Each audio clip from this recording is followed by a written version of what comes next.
Hello my family, कैसे हैं आप सब लोग। आज बहुत सारे हमारे फैमिली मेम्बर्स ने मुझसे बहुत बार पूछा है बच्चों का, मेरे बच्चों की आदतें देखते हैं उसकी वजह से पूछा है, या फिर ओवरऑल अपने बच्चों के लिए चिंतित रहते हैं उसकी वजह से पूछा है। तो आ गई हूँ लेकर एक वीडियो जो पेरेंटिंग के लिए, जो माएँ हैं पिता हैं उनके लिए काफ़ी हेल्पफुल होगा। तो ध्यान से इस वीडियो को देखिएगा, जो एक्शन स्टेप्स इसमें बताऊँगी प्लीज़ उन पर एक्शन लीजिएगा। अच्छे बच्चे अच्छी पेरेंटिंग कैसे करें।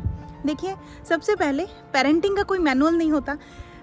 किस बेसिस पे आप अपनी पेरेंटिंग को अच्छा मानते हैं, किस बेसिस पे आपको लगता है कि आपने एक सक्सेसफुली बच्चे को रेज किया है, बच्चे का पालन पोषण किया है, ऐसा कुछ मैनुअल नहीं है, ऐसा कोई एग्ज़ाम नहीं है।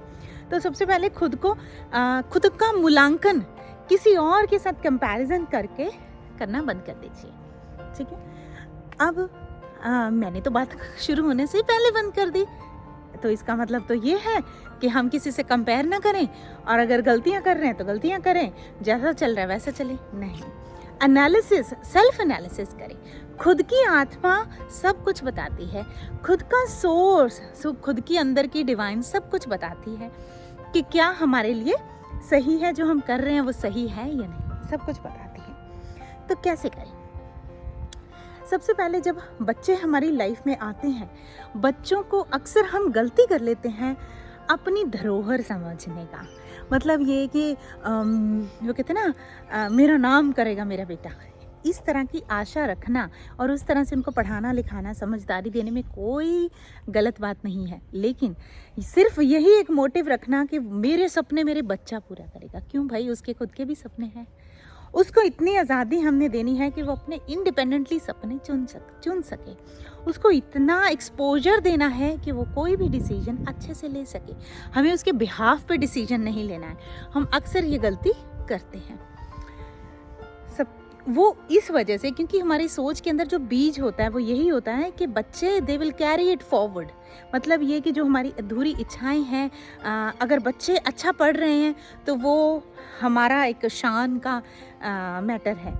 हम कहीं ना कहीं अपनी जैसे प्रॉपर्टी, अपनी कार, अपने घर को रखते हैं ना, इसी तरह से कहीं ना कहीं बच्चों को समझने लग जाते हैं। ये सबसे बड़ी गलती करते हैं। जब इस इनर स्पेस से ऑपरेट करते हैं तो हमारे सारे डिसीजंस सप्रेशन क्रिएट करते हैं बच्चों में। तो जब तक बच्चे हमारी आंखों के सामने हैं तो वो, अगर हमसे डरते हैं, इस तरह का माहौल है, तो सब कुछ उस तरह से होगा।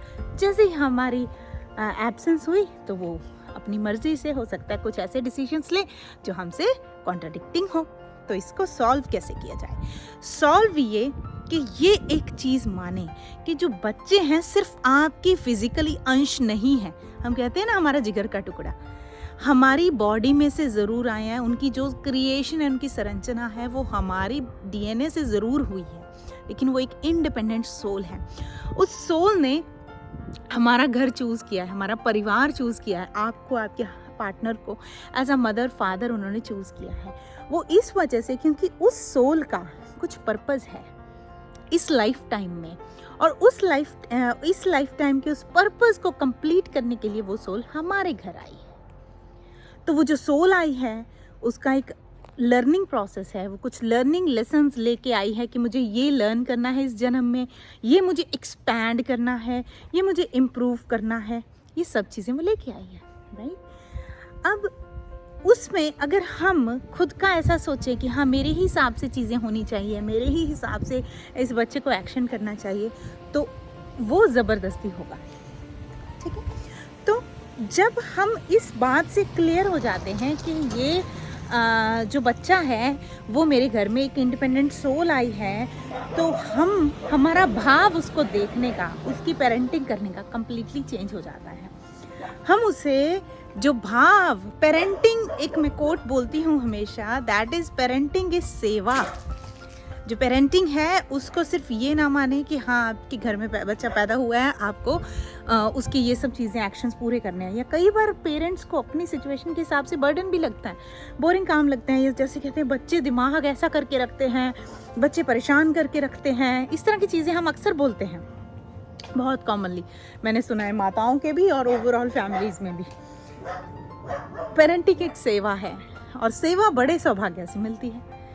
आप सोचिए, हम अपने वूम में, अगर आप मदर हैं, अपने वूम में, अपने पेट में, अपनी बॉडी से एक इंसान, एक पूरा फुल फ्लेज इंसान पैदा कर रहे हो, उसमें आपका कंट्रीब्यूशन है। आप उसको सिर्फ एक फिजिकल जगह नहीं दे रहे। इट्स नॉट लाइक जैसे हमारा घर होता है ना, इट्स ऐसे नहीं है कि एक फिजिकल स्पेस दे रहे हो। आप क्या खा रहे हो, क्या पी रहे हो, क्या सुन रहे हो, क्या देख रहे हो, सब कुछ उस बच्चे को दे रहे हो 9 महीने तक, 9 साढ़े 9 महीने तक। पूरा एनवायरनमेंट और हर चीज़ उस सोल ने चुना है आपको, क्योंकि उसके हिसाब से आप में कुछ पोटेंशियल है जो उसको इस लाइफ टाइम के अंजाम तक पहुंचाएगा। तो सबसे पहले तो पेरेंटिंग को सेवा की तरह देखना शुरू कीजिए। दूसरी चीज़, हम ऐसे शब्द, अब मैं अफर्मेशंस की बात करती हूँ। थोड़े दिन पहले मैंने एक वीडियो आप लोगों के साथ शेयर किया था अफर्मेशंस का। हम इस तरह के अफर्मेशंस अक्सर बच्चों को देते हैं, अरे ये तो शैतान है, अरे ये टिकता ही नहीं है। Okay, cancel cancel cancel. ये टिकता नहीं है, ये शैतान है, ये नॉटी है, दिमाग ख़राब करके रखता है, घर उठा के रखता है सिर पे, पूरा घर लाइक मैं वो शब्द भी नहीं बोलना चाहती, एकदम लाइक एंड करके रखता है। इस तरह की चीज़ें हम बोलते हैं जब बच्चा शरारत करता है। अब एक बात बताइए, बच्चा शरारत नहीं करेगा तो क्या आप करेंगे? बच्चे के टेंट्रम्स नहीं होंगे तो क्या हमारे होंगे? हमसे हम करें, बिल्कुल मैं कहती हूँ हमें भी करनी चाहिए, हम करें तो क्या एक्सेप्टेड है? वो एक्सेप्टेड नहीं है। बच्चा करे वो भी एक्सेप्टेड नहीं है। क्यों भाई? बच्चा है तो हम चाहते हैं बड़े की तरह बिहेव करे, बड़ा है तो हम चाहते हैं अरे मैनिफेस्टेशंस के लिए बच्चे बन जाओ। क्यों? जिस एज में वो है, वो इतनी ब्यूटीफुल एज है, वो कुछ भी स्टिक करके नहीं रखता है अपने साथ में, क्यों नहीं हम उसको रहने दे रहे? अगर आपका बच्चा बहुत इधर से उधर भागता है, इसका मतलब वो सुपर एक्टिव है। आप उसकी सुपर एक्टिव स्किल को यूटिलाइज नहीं कर पा रहे हैं, तो उसको क्यों बोल रहे हैं कि वो उधम मचाता है? उधम तो वो मचाएगा। अगर उसको 4x4 का एक कमरा दे रखा है हमने, और उसी में उसको अपनी एनर्जी को रिलीज करना है, तो कुछ तो करेगा ना। दिमाग में उसकी जो क्रिएटिविटी आती है, जो उसके आसपास चीज़ें हैं, अब उसका दिमाग कुछ करने को कर रहा है, हम उसको वो इन्वायरमेंट नहीं दे रहे, वो दीवारों पे ही लिखेगा ना। उसके अंदर इतनी ऊर्जा है, he has to burn that energy. हम उसको कहीं फिजिकली, कहीं अब तो लॉकडाउन खुल गया, हम कहीं उसको फिजिकली नहीं लेके जा रहे, तो वो कहीं तो वो ऐसे लात मारेगा, हाथ मारेगा, कुछ करेगा, अपनी एनर्जी को कहीं तो रिलीज करेगा ना। तो हमारा बच्चा अगर कुछ कर रहा है, हमें उसको देखना है वो कर क्या रहा है, कर क्यों रहा है, क्या है। अगर आपको लगता है कि वो पॉजिटिव नहीं है चीज़ें, आप सबसे पहले वो देखिए कर क्यों रहा है। उसकी एनर्जी हाई है, उसके आइडियाज़ बहुत हाई हैं, उसकी एनर्जी बर्न नहीं हो रही है, इस तरह की चीज़ें। उसके बाद उसको वो इन्वायरमेंट दीजिए। ओके, तो सेकंड चीज़ है, आप अपने बच्चों के लिए बुरे शब्दों का इस्तेमाल नहीं करेंगे। पहले हम खुद ही बोलते हैं शैतान है, बदमाश है, इस तरह की चीज़ें खुद ही बोलते हैं, और बाद में जब वो बच्चा बड़ा हो जाता है, वो हरकतें करता है, फिर हम कहते हैं कि ये इसकी पेरेंटिंग सही नहीं हुई है। तो डिक्लेरेशन तो हमने ही की थी, और जब हम उनको कुछ बोलने लगते हैं तो बाहर के लोग तो ऑब्वियसली बोलेंगे, क्योंकि सबसे ज़्यादा टाइम स्पेंड फैमिली के साथ करता है बच्चा। और ये वीडियो आप दादा दादी नाना नानी को भी दिखाएं, फादर को भी दिखाएं अगर मदर्स ज़्यादा देख रही हैं, क्योंकि कई बार क्या होता है कि मदर्स तो इन सब चीज़ों के लिए अवेयर है, अक्सर आसपास के लोग इस तरह से करते हैं। उन्हें बोलें कि कोई बात नहीं, अगर हम इनको बच्चे को समझा नहीं सकते तो कम से कम हम चीज़ों को कॉम्प्लिकेट ना करें इस तरह से अपशब्द बोलकर। तीसरी चीज़, बच्चे का माहौल। मोस्टली जो मैंने देखा है, माय गुडनेस, मैं तो बहुत हैरान हूँ। भारत में यहाँ तो छोड़ो, यहाँ तो ये है कि not everybody is that lucky to have a family here. माँ बाप होते हैं, किसी की एक ही बच्चा होता है, ज़्यादा से ज़्यादा 2 बच्चे, दैट्स इट, ये 4 लोग होते हैं। लेकिन भारत में हमारे पास बहुत अपॉर्चुनिटीज़ हैं। यहाँ तो किसी इंडियन के घर भी जाना है आपको तो ड्राइव करके जाना पड़ेगा, आधा घंटा 1 घंटा, फ़ोन करना पड़ेगा वो अवेलेबल है या नहीं है, स्केड्यूल इतना बिजी है। लेकिन भारत में तो हमारे पास रिश्तेदार भी होते हैं, सब कुछ होता है। और नहीं तो अगर हम मान लीजिए अपने घर से दूर भी रहते हैं, तो हमारी लैंग्वेज स्पीकिंग कम्युनिटी होती है आसपास, बहुत अपॉर्चुनिटीज़ हैं। आप किसी और मदर के साथ दोस्ती कर सकते हैं, और कॉमन ग्राउंड पे आइए, तो मिलिए किस तरह से आप बच्चों को रेज करते हो, और then you give your children that environment. So the third thing is environment. बच्चे किस इन्वायरमेंट में पल बढ़ रहे हैं, आपके बच्चों की वोकैबुलरी मतलब शब्दों का चुनाव वहीं से होता है। कैसे माहौल में बच्चे उठ बैठ रहे हैं, वहीं से वो शब्द पिकअप करते हैं। अब माहौल आजकल डिजिटल माहौल ज़्यादा हो गया। लाइक मैं इतनी हैरान होती हूँ देखकर, 2 महीने का 3 महीने का बच्चा है, उसके सामने फ़ोन चल रहा है, कार्टून चल रहे हैं, कि हम उसकी लर्निंग करवा रहे हैं। लर्निंग नहीं करवा रहे actually, there is something else. मैं कुछ बोलना नहीं चाहती हूँ इसके बारे में, लेकिन अंदर झांकिए, एक्चुअली लर्निंग है। हाँ, अभी हो सकता है वो 2 साल 3 साल से देखता हो, अभी वो खाना ही नहीं खाता हो बिना फ़ोन के। ये अगर ऑलरेडी हो चुकी हैं ये चीज़ें, उसको छुड़वाएं कैसे एडिक्शन को, उसके बारे में कभी फिर बात करेंगे। लेकिन आज हम बात करते हैं कि हमारा बच्चा क्या कंज्यूम कर रहा है, कौन से माहौल में रह रहा है। अगर हमारा बच्चा डिजिटली ऐसे शोज़ देख रहा है जिसमें एकदम वीडियो गेम्स, और मैं नहीं कह रही वीडियो गेम्स बुरी हैं, बहुत अच्छी गेम्स हैं जो दिमाग की पॉजिटिव संरचना करती हैं, दिमाग की वेव्स को। इसी तरह अब तो एआई का ज़माना आ गया, और ज़्यादा विजिलेंट रहना है हमें, 2 स्टेप अहेड रहना है, आगे रहना है अपने बच्चों से। इतनी सारी चीज़ें हैं एक्सप्लोर करने के लिए, लेकिन बच्चे को नहीं पता उसके लिए क्या अच्छा है क्या बुरा है। We have to evaluate it. अगर बच्चा कोई वीडियोस देख रहा है, उनमें कौन सी भाषा का यूज़ होता है। भाषा is not just like language, English, Hindi, Punjabi, Marathi, इस तरह से नहीं। भाषा मीन्स कौन से शब्द, जैसे मैंने देखा कार्टून है, पता नहीं कौन तो इसकी स्क्रिप्ट लिखते हैं, उसमें इस तरह से वर्ड्स बोले, अरे सारा दिमाग खराब कर दिया है, इस तरह से। लाइक ऐसे कार्टून में वो शब्द यूज़ करेंगे तो हमारे बच्चे को भी तो वही चाहेंगे। I really that's one of my dreams future में। अभी तो मेरा बड़ों की ट्रांसफॉर्मेशन पे फोकस है, क्योंकि बड़ों को अवेयरनेस आएगी तो छोटों को अपने आप चेंजेस आएंगे।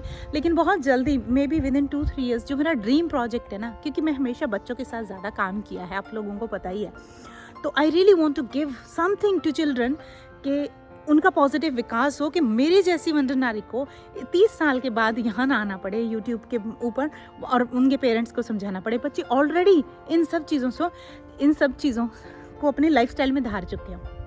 मतलब अभी आप लोगों को मुझे याद दिलाना पड़ता है कि देखिए, ये शब्द हम गलत यूज़ कर रहे हैं, ये एक्शन हम गलत ले रहे हैं, ये जो हमारी लाइफ में हो रहा है वो हमारे पैटर्न्स की वजह से है, वो हमने इस तरह से। बच्चों को रिलीज़ करना आना चाहिए। बच्चे क्या खा रहे हैं इन द सेंस देख रहे हैं, सुन रहे हैं, सोच रहे हैं, वो क्या इन अंदर क्या जा रहा है बच्चों के। और फिर तीसरा बच्चों के आसपास माहौल कैसा है। ये सारी चीज़ें we have to be very vigilant. सबसे पहला हमारा भाव, मैं रिपीट करती हूँ, वीडियो काफ़ी लंबा हो गया तो मुझे इसका भी सेकंड पार्ट बनाना पड़ेगा। सबसे पहले हमारा क्या भाव है, बच्चों को सेवा भाव से रेज करें। बच्चे हमारी पेरेंटिंग एक सेवा है, पेरेंटिंग एक सेवा है। तो बच्चे क्यों अगर बार बार उसकी हरकतें, कोई इस तरह से चीज़ें हम कहते हैं, मैं परेशान हो गई हूँ, क्यों हुए परेशान? उन लोगों से सोचिए जो लोग तड़प रहे हैं to have children. It was your choice to have children, it's your सौभाग्य टू हैव चिल्ड्रन। आपने सृष्टि में कंट्रीब्यूशन किया है। लोग अपनी बॉडी पे कुछ भी झेलने के लिए रेडी रहते हैं टू हैव चिल्ड्रन। चिल्ड्रन होना या ना होना, it's all matter of choice. लेकिन जो लोगों के अंदर वो तड़प है उसको पाने की, उनकी तरफ देखिए। तो बी थैंकफुल कि आपके घर में बच्चे हैं। दूसरा, पेरेंटिंग एक सेवा है, इसको सेवा भाव से करें जो भी काम करें।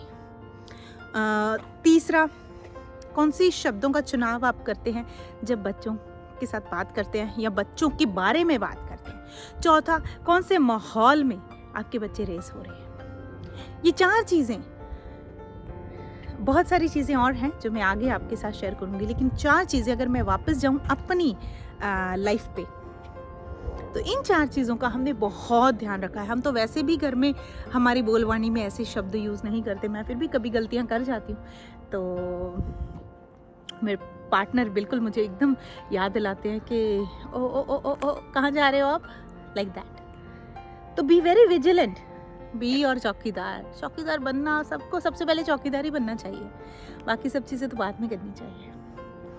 फिर दूसरा जो सारा मैं इम्प्लीमेंटेशन की बात करी, ये जो 4 चीज़ें आपको बताई हैं, तो सेवा, before we conceived our children हमने मेडिटेशन किया था, बैठकर हमने प्रार्थना, उस समय पे मेडिटेशंस वगैरह में नहीं थी, बस ऐसे ही मन में आया कि ऐसे प्रार्थना करनी चाहिए, तो बैठकर प्रार्थना की थी कि हे यूनिवर्स, हे प्रभु, we are ready to have children, और ये रिस्पॉन्सिबिलिटी लेने के लिए हम रेडी हैं, और जो भी सोल डिसाइड कर रही है मेरे वूम में आने के लिए, मैं खुली बाहों से आपका स्वागत करती हूँ, हम खुली बाहों से आपका स्वागत करते हैं। और हो सकता है बहुत सारी चीज़ें, हम फर्स्ट टाइम पेरेंट बन रहे हैं, बहुत सारी चीज़ें हैं जो हमारे लिए नई होंगी, आपके साथ ही सीखेंगे, but we are ready to learn, we are ready to expand. आप हमारे लाइफ में खुद का भी एक्सपेंशन करने आ रहे हो और हमारा भी, और हुआ भी वैसा ही। बच्चे आने के बाद इतनी सारी चीज़ें चेंज हुई लाइफ में, इतनी सारी चीज़ें सीखी लाइफ में। उसके बाद माहौल, हमारे बच्चे किसके साथ बात कर रहे हैं, हम ऐसा नहीं कि बहुत ज़्यादा स्ट्रिक्ट किसी के साथ खेलने ही नहीं देते, नहीं, ऐसा भी नहीं कि टीवी नहीं देखने देते, खुद ही बच्चों की इतनी क्रिएटिविटी हाई रहती है, वो खुद ही टीवी देखना ज़्यादा पसंद नहीं करते हैं। अगर बहुत थक गए हैं या ऐसा कुछ है तो चाहे कह दें कि हाँ कभी, और उस टाइम भी क्या चलेगा, that will be validated by us. Subtle level पे चीज़ें कहाँ असर करती है, we have to be very vigilant. I hope ये 4 टिप्स आपके काम आएंगी, और भी लेके आऊँगी, और कोई पर्टिकुलर क्वेश्चन है पेरेंटिंग का, वो भी आप कमेंट बॉक्स में ज़रूर डालिए, रिक्वेस्ट कीजिए वीडियो को, मैं ज़रूर आपके लिए वीडियो लेके आऊँगी। लॉट्स ऑफ लव, मिलती है किसी और वीडियो ऑडियो के साथ।